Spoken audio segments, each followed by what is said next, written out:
This week's Filmmakers podcast is brought to you by Massive, the fastest way to send and receive massive film and video files. Send uncompressed dailies, locked pictures, DCPs and more with Massive.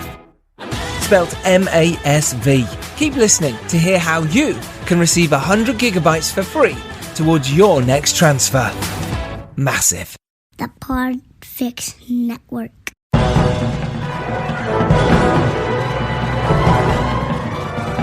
Hello and welcome to episode 236 of the Filmmakers podcast.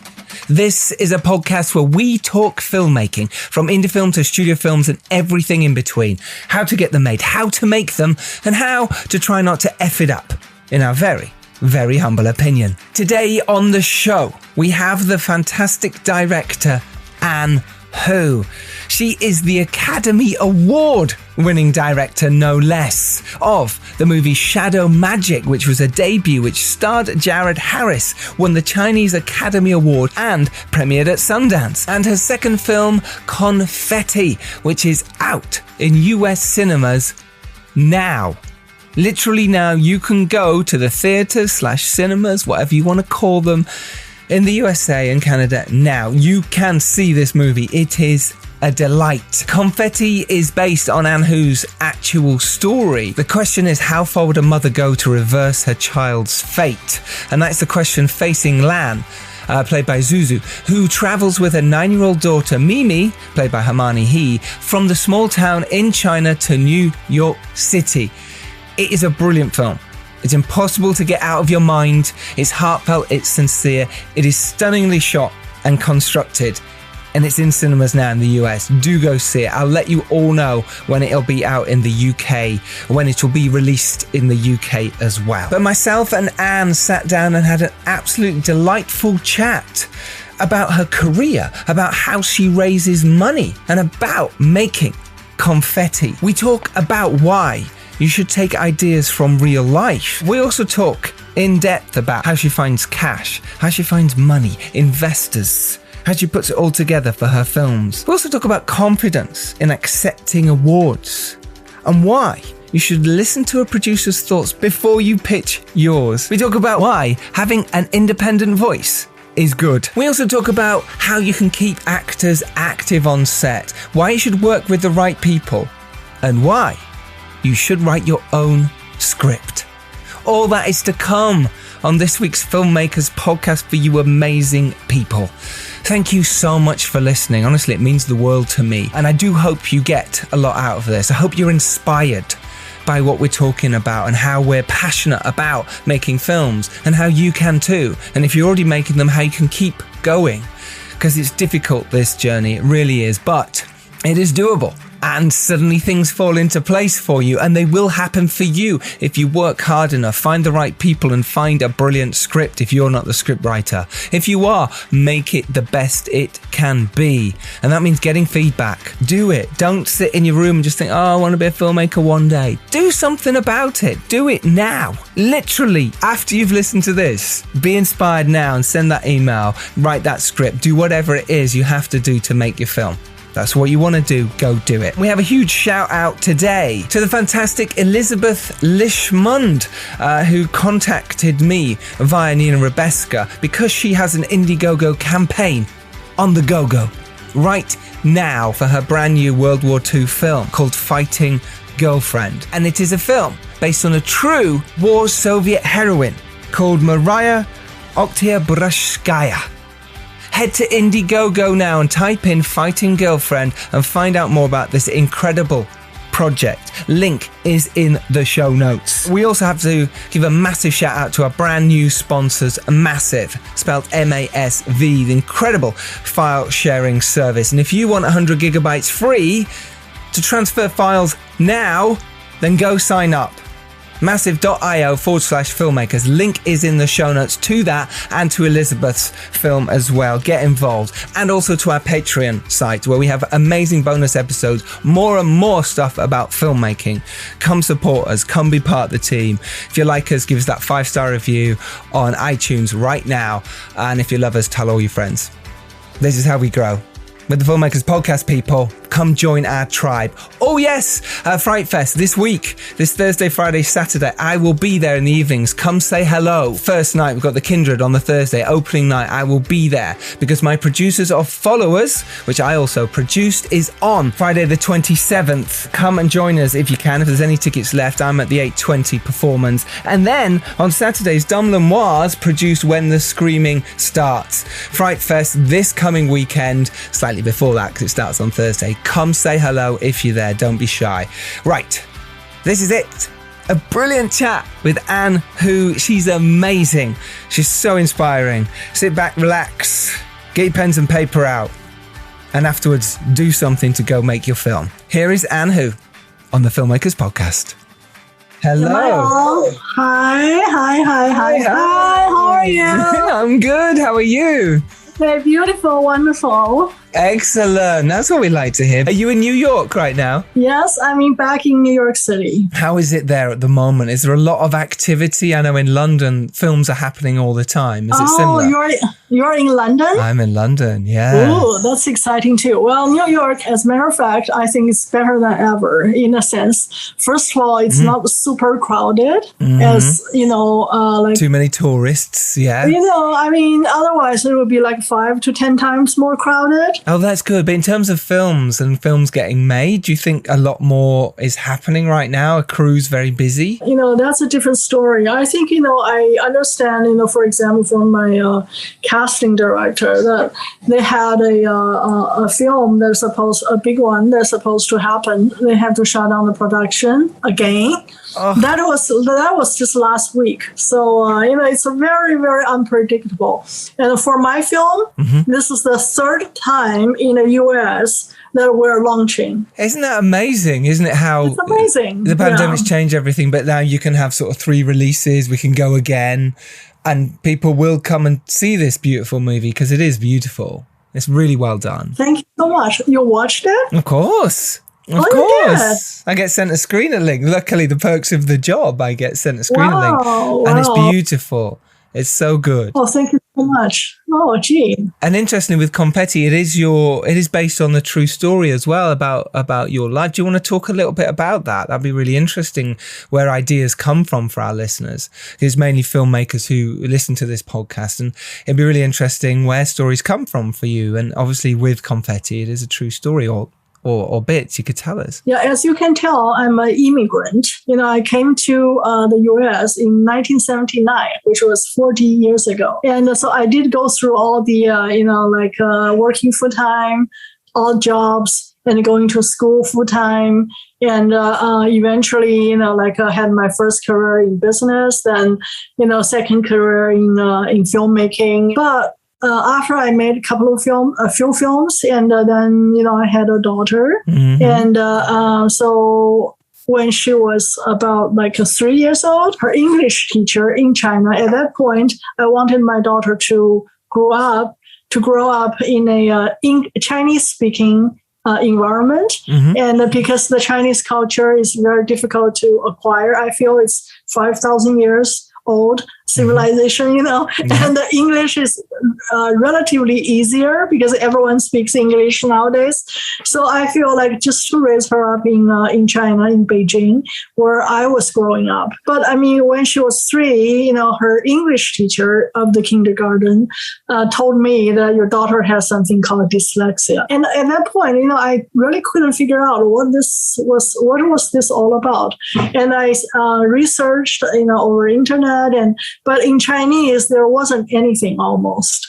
And in English, it's difficult to understand and because there are so many different translation but then gradually, really just through her journey and trying to find out what really was, and then eventually bring her to New York to try to find the school that can teach her from one school to another, and eventually, realizing she cannot be changed. She can only grow. You are not trying to mold her in a way she's not, So it's it's about accepting and also celebrating what she is. For that part, I guess half of the story that, in the film, that when the mother was a janitor from China and, came to this country with her daughter together, that was a little fictionalized, but I was a immigrant and I did come to this country.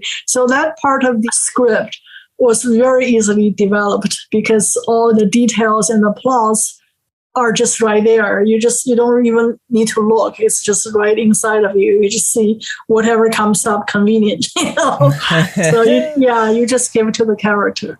Yeah. So and then eventually, I guess after making this film, I sort of like rewalked this journey again. Mm-hmm. And in a sense, it's like another way of reflecting what I saw. It's not just me, of course, it's intimate. It's really about, like there's so many parents, so many kids that you run into having exactly the same problem and the same struggle. So you could feel their anxiety, like you could feel their desire, like every person's different because they may be driven by something that is like much more ambitious for their children, or like much more negative could be, or, it's like every parent has a different dream, seems. So it's a learning process. Mm-hmm. And I just wanted to show all that. So when people see that, they probably see themselves in it and then realize, okay, well, we're all okay. Yes. And it's beautiful that you could, translate that onto screen and make that into a film. I love that when writers, directors, producers, they take aspects of their real life. And I think it's almost impossible not to, as screenwriters, directors, producers, to take things from our actual life, because where else are we going to get it from? Other movies, other people's stories. But when we're directing it, we still take aspects of our life. We can't help it, right? I never deviated from my own life. I mean, my first film was about this person who's making his first film. Yeah, Shadow Magic, right? Your first movie, yes. Yeah, and then the second one, I mean, at that point, I just had a divorce and I felt, badly hurt and bitter. So I made this film, Beauty Remains, and there was a lot of confusion in my life. So I gave all those confusions to the characters, and there are 4 beautiful women at 4 different life stage. And having different emotional struggles and trying to find the answer at that point, So eventually, I guess there's no answer. It's just like all the beautiful women, they make mistakes, and all the handsome men, they make mistakes too. So I mean, there's no one to actually blame. You're just growing up. That's that. That's it. Yes. Yeah. So that's my second film. Like about this man-woman relationship, but it's more analytical in a sense, in the most stylish way. And it just so happens, I was lucky to get the A+ kind of like actors at that point. Oh, totally. So it was like a very special, unique, beautiful project. Yes. And in the end, I was cured. I totally grew out of it. Yeah, I totally grew out of it. That's amazing. We always do, though. These heartaches really do hurt, and they stick with us. There's always something that hurts, but over time, that hurt kind of gets covered over by other amazing people or things or other hurts that overtake that hurt. No hurt. Well, yeah. Please, no more hurt. But with your first film, which is, Academy Award. Did you win in China, or were you nominated? No, I won. You won, exactly. Yeah, I won. Not only, and also, you know what? The other film in the end was Crouching Tiger. So it's like I won over a Crouching Tiger. It's unbelievable. But it's like amazing. I guess my film probably at that point is more appealing to the Chinese audience. So probably that was the reason. And there's no doubt Crouching Tiger is a tremendous film. I mean, tremendous, sure. Yeah, tremendous film. The fact that you won, Academy Award in China for it, it's Shadow Magic. It's brilliant. You had Jared Harris in it as well, who's starred in The Crown recently, and Chernobyl. He's British, brilliant. He's British and an amazing actor, right? How did it? Because you studied at New York Film Academy, right? Right, New York University, yeah. University. Now, from there, how did you go about trying to make your first film? Because it's always difficult. We come out of film schools or we come out of universities and we're trying to make our first films. How did you manage to make your first film and it become an Academy Award winner in China? What was the process of actually you finding the story, finding the money? Talk us through that. Right. Actually, like one of my producers told me that there's a blessing in every delay. Yeah, nice. So basically, I tried so hard to raise money and then finding producers who can help, but it was basically hopeless after a while. But get to know the industry a little bit, and you went to Cannes, and then you spoke to people internationally, and they also, one good thing is that they all said, "Oh, it was an interesting story." Well, I don't know how much is out of politeness or encouragement or how much is true, because it's very English. But there's a difference, normally when people say, well, it's very interesting, it can be black or both, white. Yes, both ways. Yes. Yeah. But when they say, wow, it's really an interesting story, there's a little truth in it seems. Okay. But so, while waiting for money, at that point, I was still hopeful. And so I basically just keep on doing the paperwork, preparation. So I did a color theme of each scene. Wow. And so in general, for the entire film, you have a color tone. And for each specific scene, each specific person, you have different tone. And I had actually all those color tones all painted out and all draw out. And also with the storyboard. A storyboard, most of the scenes, it's like when you practice piano and you don't have a piano, then you copy a paper keyboard, and you just keep every day playing the paper keyboard. Yeah. So I did that for a while, and then eventually there was absolutely no one committed. So I figured, well, I guess I'll just get it started regardless whether I had enough money to put film in the can. I just have to do this. Otherwise, I would, basically I cannot continue living. So basically, I took out, I cash flowed. I took out, my savings. Wow. And then it's like $100,000 each time. And then I took the money to a Beijing film studio. And I told them, well, we're still raising money and there are parties that are interested. But right now, I only have, at that point, I have $500,000 after all this, And so I said, well, here's $500,000. I know it's far from being enough, but I think, there's a person who can make it happen, and that is you. And so what?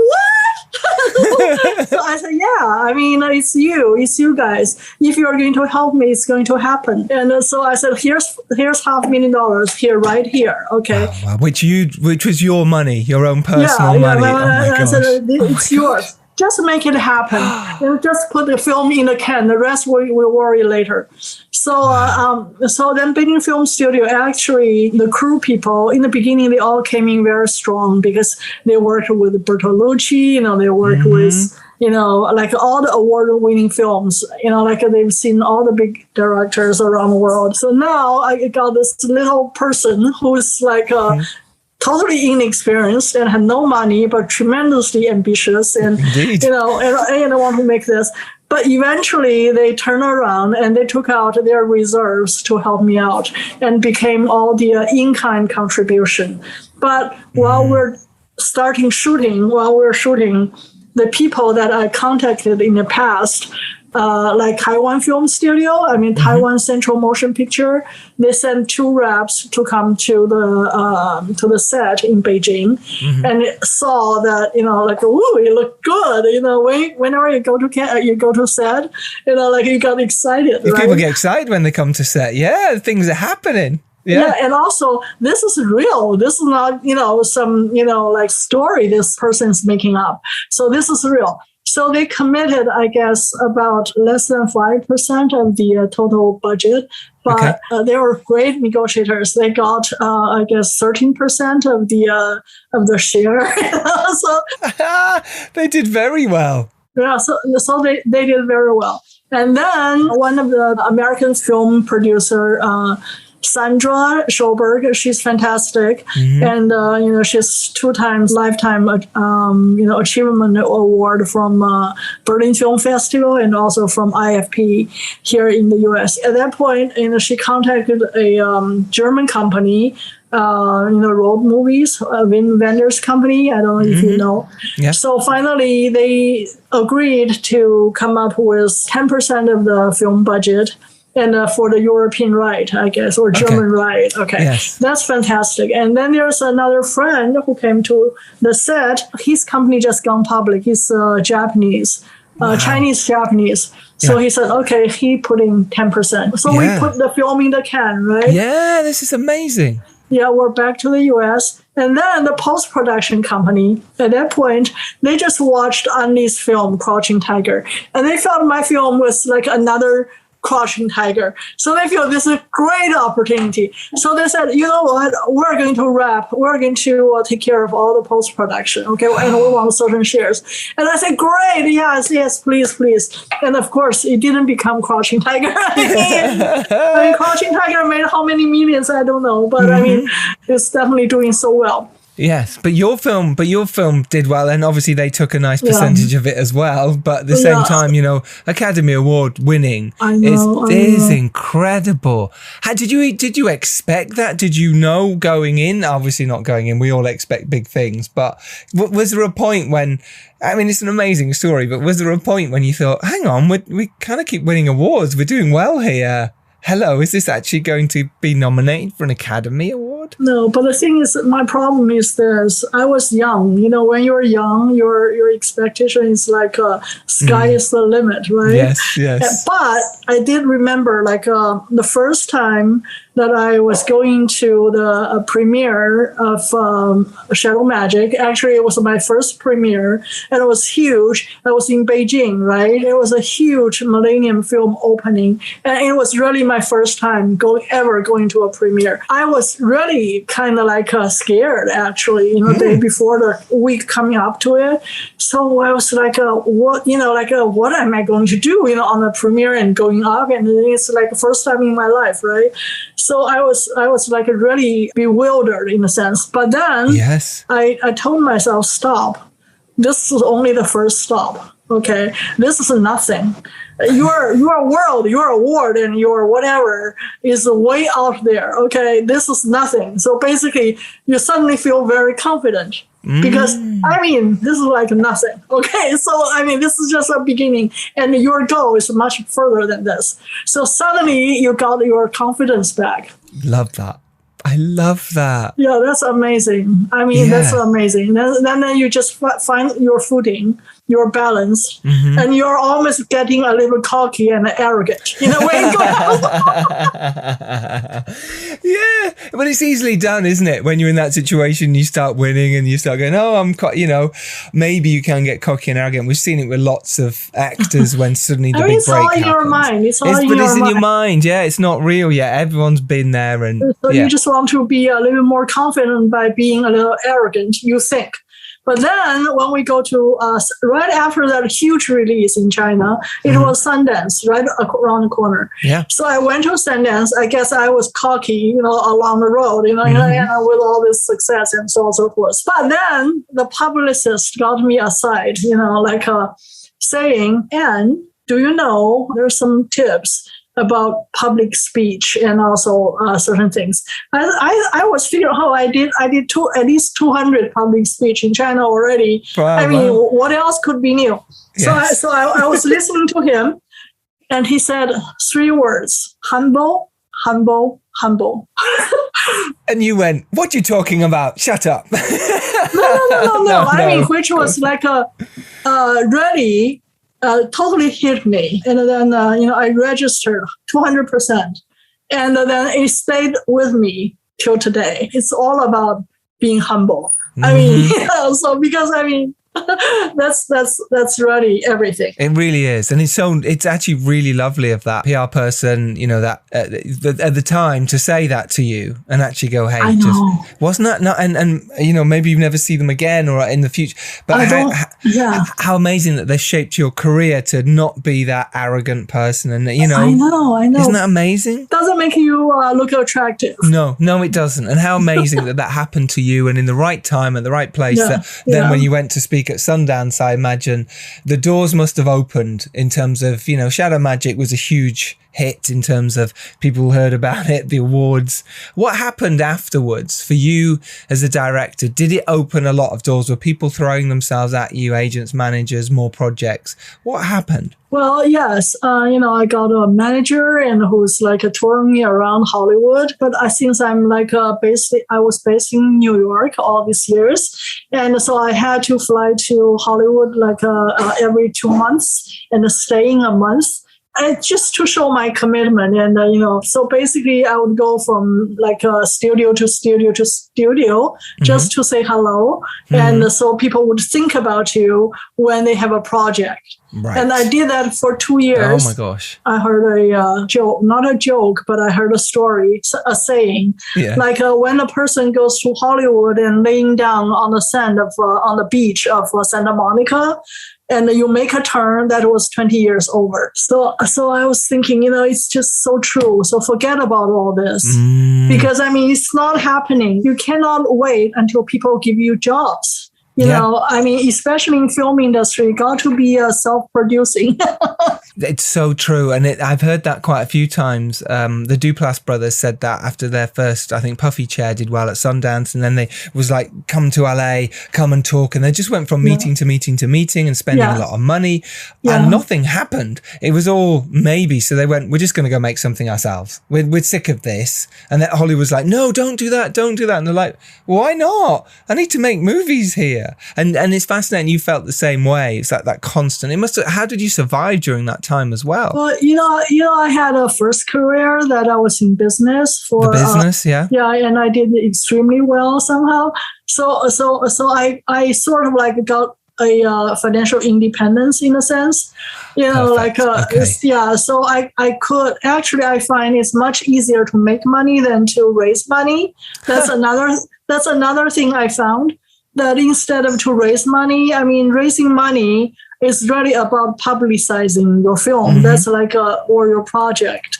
That's what it's meant for. It's not about really getting the money. So I would do that anyway. But on the other side, I think, it's so much easier to make money somewhere else and then to support your film career. I love that. And how incredible your business must have been. So, great. The fact that you could put in $500,000 into your first film is incredible. So well done you, very impressive, very impressive. And you could survive during that time is great as well. But did it kind of derail you a little bit? Because actually maybe if you hadn't been able to support yourself, you would have been like, I need to work, I need to make another film. Do you think you might have pushed harder earlier to get another film off the ground? I feel like if I had started earlier, because it took me 5 years to really get Shadow Magic made. If it only took me 2 years to get Shadow Magic, then actually I would be able to make many more films, more films, not many. But when I was making Beauty Remains, again, I was doing fundraising for a while, but after a while, I just decided to go ahead. And then you have to settle for, a small budget, whatever small budget can buy you. And it does show. However, it is still a grandeur on a shoestring kind of, effect. Yeah, but it's definitely not $30 million film, Exactly. Yeah, that you can tell. But the thing is, through the process, I did realize that I am an independent filmmaker because I was offered by Miramax to, to do this Peter Pan's film. So they sent me this Peter Pan right after Shadow Magic. They sent me this script, right? And then I liked it. And so then we got into a meeting. So we began to talk, and silly me, I should always listen to what producer really wanted to do, right? Before I offer my 2 cents. So when they asked, what do you think? So I started to tell them what I was thinking. And that was truly a mistake. Because as soon as you tell them what you're thinking and what you want to do, you can bet it's the opposite. Not 100%. It's not 100% what they're thinking. So basically, they don't like independent thinking in a way. They want you to be molded to what they want already, right? Yeah, basically to realizing what they think, what they envisioned it to be. So after that, I guess, I wanted more complexity, a little more in-depth kind of like character-driven kind of stuff. No, they want more children like magical, all those ching-ching stuff. Okay. So, so it didn't work out. So I did realize, for independent filmmakers, that means you have a independent voice. And that voice belongs to you. You're responsible for it. Therefore, don't complain. If you don't have money, try to find money because it's your voice and you're responsible for it. No one is responsible to pay for your voice. So. Love that. That's so true. Yeah. And it's fascinating to hear you say that as well. In fact, there's so many indie filmmakers who listen to this podcast who have been on the podcast as well, who all feel the same. They're all trying to strive to do the bigger projects and get there. But actually, you're already a voice of the independent scene. You're making waves. You're doing things yourself. You're finding money and making stuff happen. And that's a great place to be as a filmmaker because you don't need to be bowing down to what everyone else wants. And like you say, finding out what the producer wanted first. Well, it's not what I want to do with this project, but because then you're just going to say, oh, well, I'll do what you want. And then you ended up making a film that's not really yours. This intermission is brought to you by Massive. Massive. Hey Giles, how's it going? Hey Robbie, it's all good. As we all know, Robbie has left us and joined a huge movie studio. There, his horrible boss has tasked him with developing movie pitches. What amazing Oscar-winning story do we need to crack this week? Well, you know my boss, Giles. He's obsessed with transferring things, moving things from one location to another. So this week, he really wants to make a movie about Tom Cruise. He's trapped in a nudist colony with some sort of suitcase bomb, and he needs to get it to space. Wow. All right? Okay. And we got a few minutes to crack it. Jeez. The main thing I'm trying to work out is where's he hiding this bomb? Right, he's fully nude. He's got to hide this undetected. How about in his scrotum? That all wrapped up. Brilliant choice. I can't see anything going wrong with that. No, exactly. It's not too dissimilar to the masks he wears in the Impossible films. That's right. You can't tell the difference between his scrotum and an old man's face. Exactly. Yeah, perfect. Only other issue you have is how to get him out of there. Well, this film's budget is massive, so why not ask Elon Musk to use one of his totally eco-friendly rockets, and you can transfer him away. And you can't beat a film with Tom Cruise full G4 start while carrying a bomb in his scrotum, totally naked. Boom. Well, Giles, I couldn't be more pleased. My boss is going to love this. He's, I think it's promotion time. The film is just going to be a massive hit.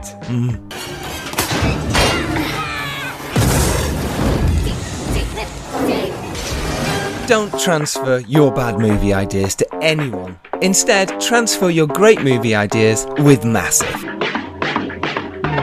Massive's pay-as-you-go model is designed to ship big files in record time. Sign up for Massive today using massive.io/filmmakers and get 100 gigabytes free towards your transfer. That's massive.io/filmmakers. Link is in the show notes. On Confetti then, how did you work with the actors that was different from before? Was there anything you did differently? Because Confetti is such beautiful performances.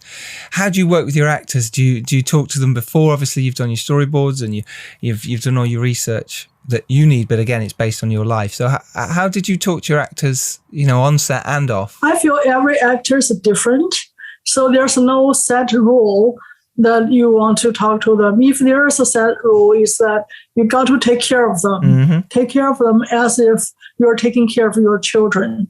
In a sense, regardless how senior they are, how experienced they are, they're trusting their moments themselves into your hand. And they're vulnerable because, whenever it's your instrument that's opening up, that you cannot evaluate or judge objectively. You really have to depend on the director to tell you, to guide you, right? Number one is that you got to love them. And then number two, you see where is their specialty? Are they unique in certain way? And try to take their uniqueness and to celebrate that. And then instead of insisting my way, you got to do this, you got to show that, you will say, okay, at this point, she is, very traumatized by the news, let's say, okay. And so, what is this scene about? Okay, as to how do you want to demonstrate that? Like in the past, I would say you probably want to come in and you do this.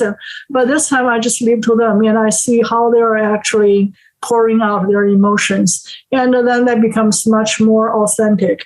And then there are times, of course, everyone has a limitation. It's difficult to hit the mark every time.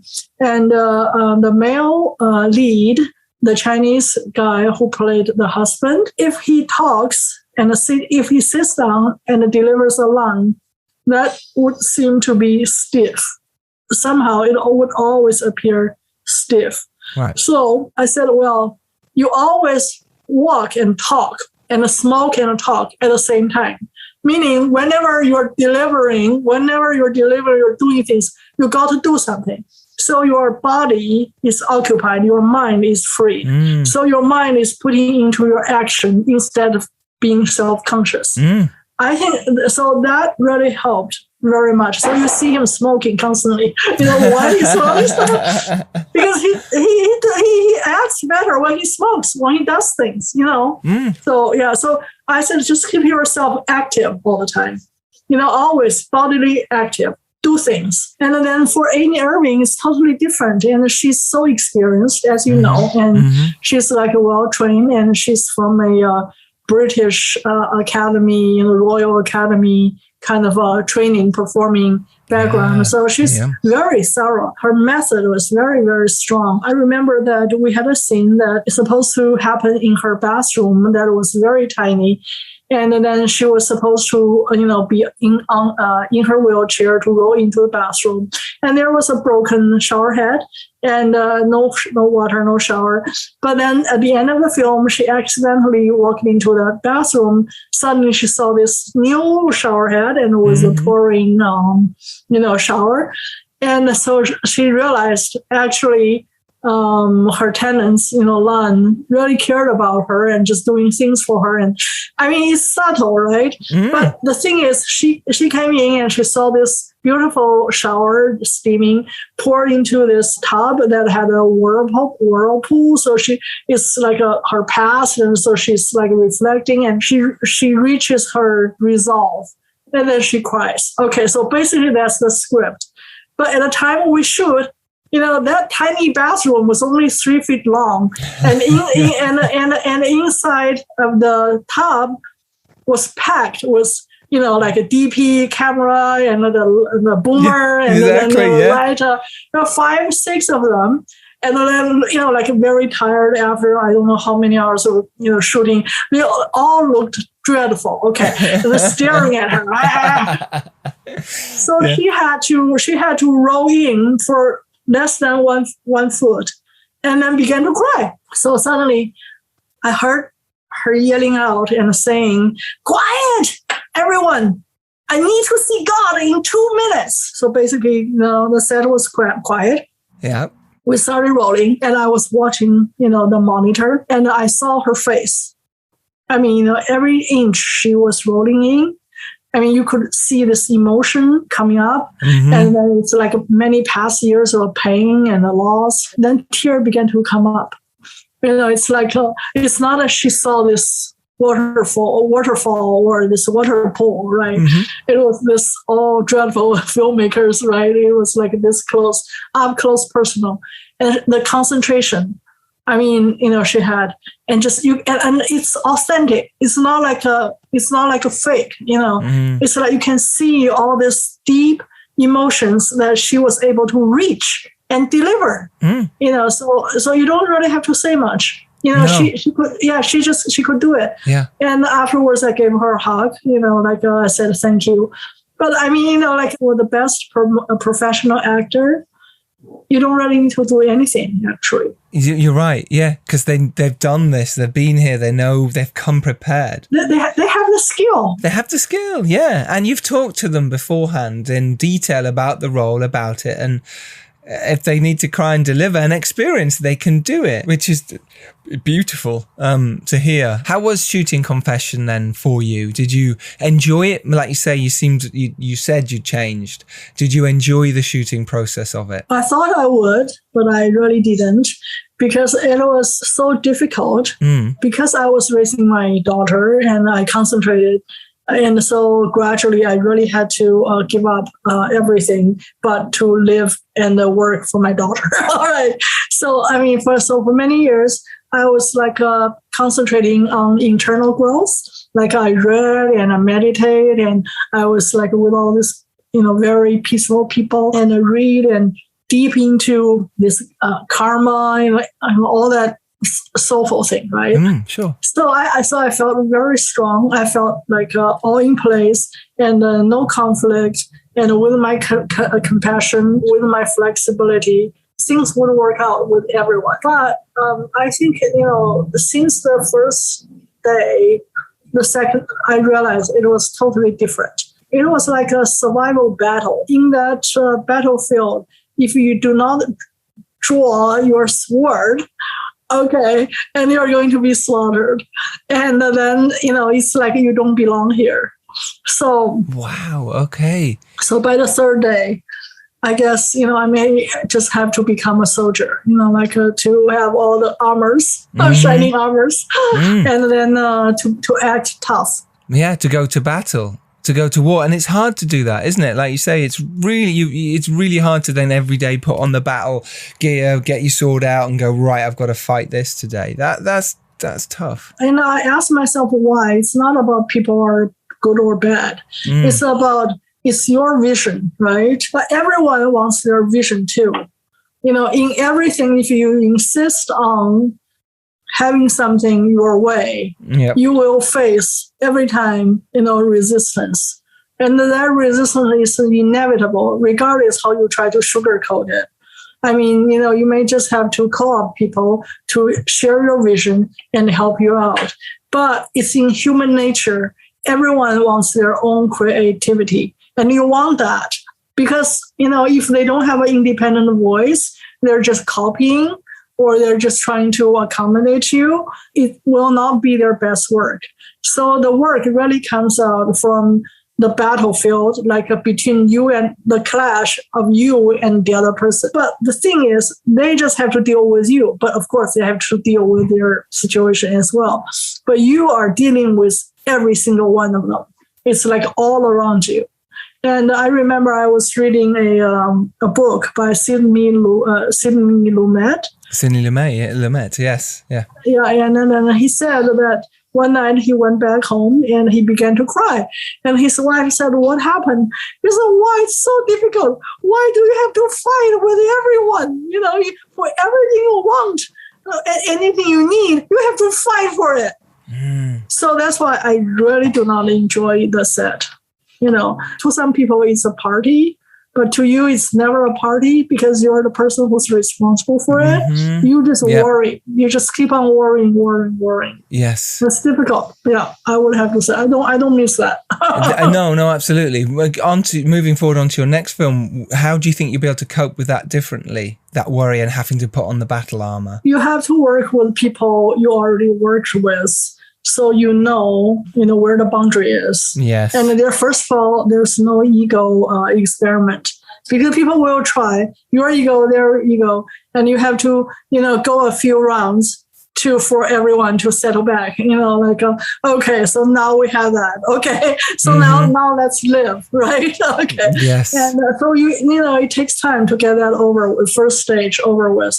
But if you work with the people you already know where he's good at, where is his limitation, and you try to avoid that limitation and to accommodate it with something else. And the loyalty is better, and personality clash is a lot less, and people are more concentrated in working than human stuff. I think it's like from every production you keep a few good ones that can work well with you. And gradually you have like an old crew, supposedly. Yes. And that becomes gold standard. Totally. It makes sense why people use the same crew over and over, because you know each other's rhythms. You know, you've had your shouting match, you've had your whatever, and now you can work together to make the best film possible. Working with new people can be tough sometimes, and that's a lesson for people who are new going onto other people's set.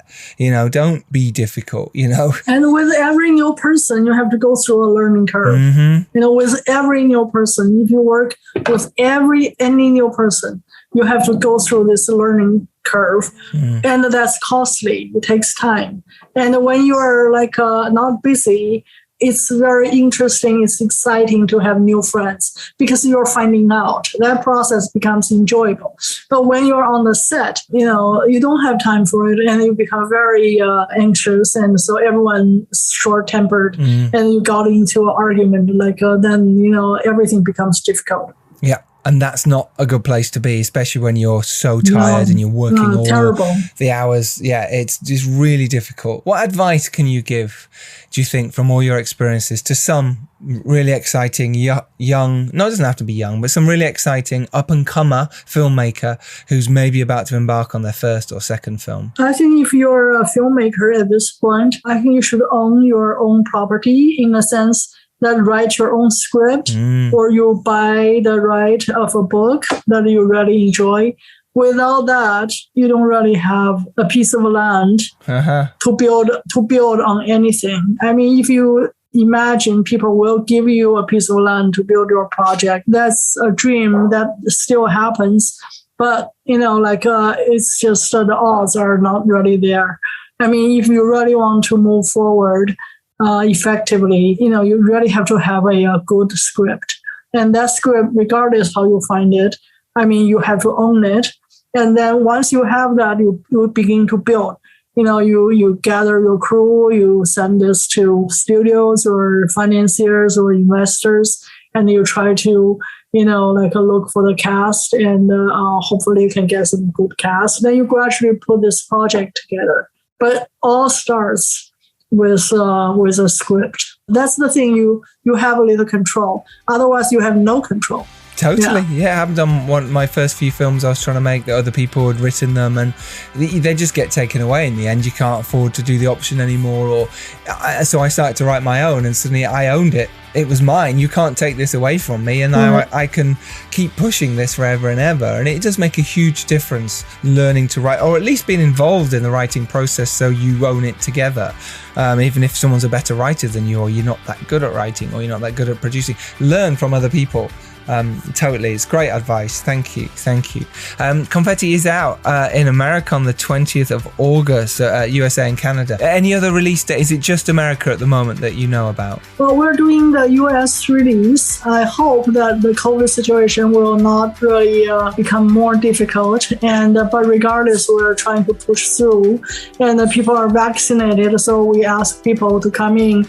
I mean, everyone here in New York after 16th, you have to show your vaccine card.